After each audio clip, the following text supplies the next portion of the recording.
You ask Tiger to solve. This deals with linear equations with one unknown.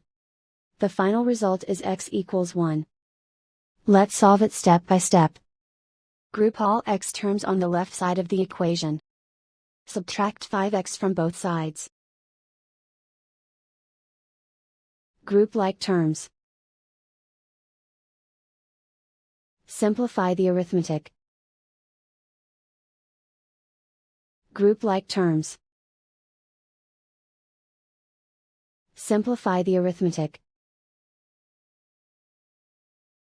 Group all constants on the right side of the equation. Add 8 to both sides.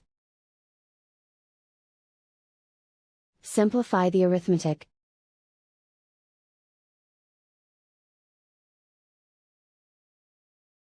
Isolate the x. Divide both sides by -2.